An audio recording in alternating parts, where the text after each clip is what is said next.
খারাপ বেচতে পারেন, এখানে নিয়ে বেচতে পারবেন। তো ভাই এটা কিটা, ওইটা কিটা? এটা একটা লাইট।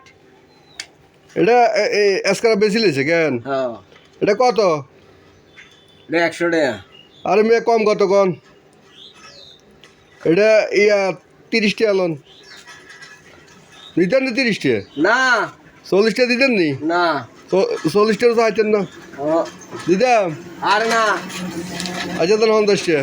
এটা 80 টাকা, 80 টাকা। না না 50 টাকা। এই দে এই দে, এই 50 টাকা দে, 50 টাকা দাও, ব্যাটারি দাও, দাও না টাকা দাও, এবার এটা তো ব্যাটারি ব্যাটারি দাও ব্যাটারি দাও, ব্যাটারি দাও। তো অবশেষে 50 টাকা দিয়ে লাইটটা কিনলাম, দেখা যাক এটা ঠিক করা যায় কিনা, আপনারা ভিডিওটা দেখেন। তো বন্ধুরা দেখতে পাচ্ছেন লাইটটা আমরা আজকে রিপেয়ারিং করে দেখবো এটা ঠিক হয় কিনা। কারণ এই ধরনের লাইটগুলো কিন্তু আগে অনেকেই ব্যবহার করতো, রশি টান দিলে লাইট জ্বলতো, এখন আর জ্বলে না। তো এগুলো সমস্যা হয়, দীর্ঘদিন ফেলে রাখার পর ব্যাটারি নষ্ট হয়ে যায়, ভিতরে সার্কিটটা নষ্ট হয়ে যায়। এগুলো আমরা নতুন সিস্টেমে কীভাবে রিপেয়ারিং করতে পারি আজকে দেখবো। তো বন্ধুরা দেখতে পাচ্ছেন ভিতরে কিন্তু 4টা ব্যাটারি দেওয়া আছে, একটা সার্কিট আছে। তো আমরা আগের যেগুলো আছে এগুলো চেক করে দেখবো এগুলো ঠিক আছে কিনা, ব্যাটারিটা ঠিক আছে কিনা, তাহলে আমরা এগুলো কাজ শুরু করি। তো শুরু করার জন্য আমরা আগে এটাকে মেপে দেখব যে আমাদের ব্যাটারিগুলো ঠিক আছে। কিন্তু ব্যাটারি দেখতে পাচ্ছেন একটা কানেকশন কিন্তু সিরা। তারপরে আমরা এখানে যদি নিম্নমানের যদি 2 ভোল্টেজও থাকে তাহলে ব্যাটারিগুলো টিকবে, যদি একটা ভোল্টেজও না থাকবে যদি, তাহলে ব্যাটারিগুলো বাদ দিব। তো দেখতে পাচ্ছেন আমি 10 ভোল্টে রেখে কিরকম মাপ দিচ্ছি। দেখেন যে বন্ধুরা একটা ব্যাটারির ভিতরে কোনো ভোল্টেজ নাই, একবারে মানে লো মানে এই ব্যাটারিগুলো একদম ডাউন করে হয়ে গেছে। কারণ হচ্ছে এই ব্যাটারিগুলো ফেলে রেখেছে, কারণ এই কারণে। তো আমরা এই ব্যাটারিগুলো সব বাদ দিয়ে দেবো, এগুলো রাখার দরকার নেই, কারণ এগুলো দীর্ঘদিন আগের।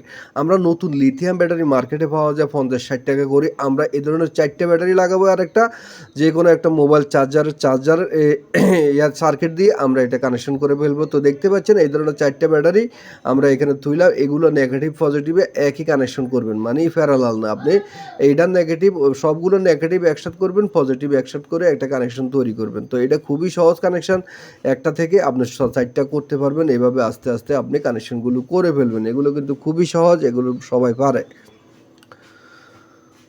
তো বন্ধুরা দেখতে পাচ্ছেন আমি একটা একটা করে সবগুলো কানেকশন করে দিচ্ছি, আপনারা এভাবে এগুলো কানেকশন করবেন। আর ভালো যদি আপনার সোল্ডারিং রাং না থাকে, ভালো আয়রন না থাকলে জ্বালাই করতে একটু কষ্ট হয়, তাহলে আপনি করতে পারবেন, কোনো সমস্যা নেই। এখন আপনারা দুইটা সবগুলো ব্যাটারি থেকে 2টা কানেকশন বাইরে হবে, একটা লাল একটা কালো।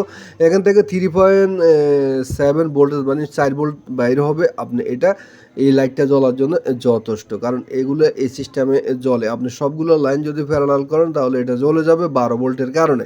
তো আমরা এখন দেখবো লাইটটা জ্বলে কিনা। তো দেখতে পাচ্ছেন আমি এখন সুইচের মধ্যে কানেকশন করে দিয়েছি। সুইচের মধ্যে কানেকশন করে দেওয়ার পর এখন আমি এখান থেকে যে টান দিন না যে লতাটা আছে এটারও কানেকশন করে দিচ্ছি। যে কোনো একটা তার থেকে আপনি লাইটের কানেকশন করে দিবেন, কোনো সমস্যা নেই। তো আমরা এখন দেখবো লাইটটা জ্বলে কিনা। তো দেখতেই পাচ্ছেন বন্ধুরা লাইটটা কিন্তু এখন জ্বলে, লাইটগুলো সবগুলো ভালো, শুধু ব্যাটারিটা কানেকশন সিরি দেওয়ার কারণে কিন্তু এই লাইটটা বাদ দেওয়া হয়েছে। তো এখন আমরা যেহেতু লিথিয়াম ব্যাটারি লাগাইছি এগুলো যেন না লড়াচড়ে, এই কারণে ডোয়েল ট্যাপ আমরা এগুলো ব্যবহার করে এগুলো নিচে দিয়ে দেবো, তাহলে আর ব্যাটারিগুলো লড়াচড়া করবে না, ভবিষ্যতে সমস্যা হবে না।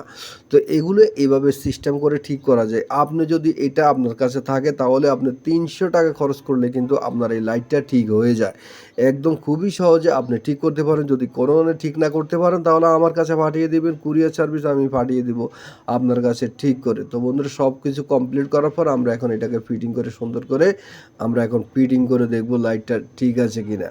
তো অবশেষে দেখতে পাচ্ছেন লাইটটা কিন্তু জ্বলে, এই যে দেখতে পাচ্ছেন লাইটটা কিন্তু জ্বলে। তো ফিটিং করে আমরা এবার এটাকে চালাতে পারবো। ভিডিওটা ভালো লাগলে ভিডিওটাকে শেয়ার করে অন্যকে দেখার সুযোগ করে দিবেন, চ্যানেলটাকে সাবস্ক্রাইব করবেন। অনেক অনেক ধন্যবাদ, ভালোবাসা রইল আপনার জন্য।